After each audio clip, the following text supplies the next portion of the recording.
7 de Río Pacora, papá. Una crecetica más o menos ahí.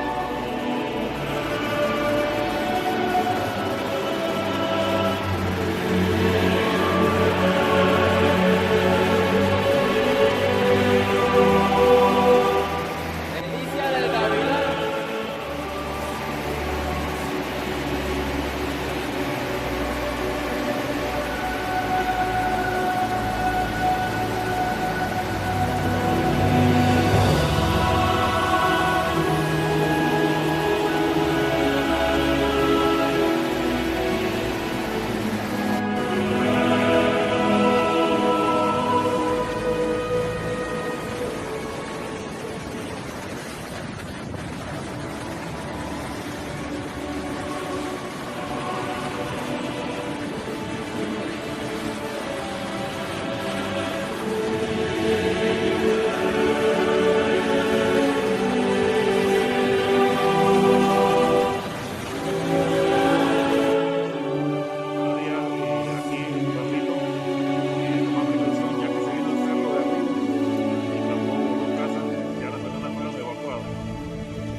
Que no salgan de su casa en este momento de parte del alcalde porque es peligroso. Miren cómo quedó, ya las personas fueron sacadas en este momento.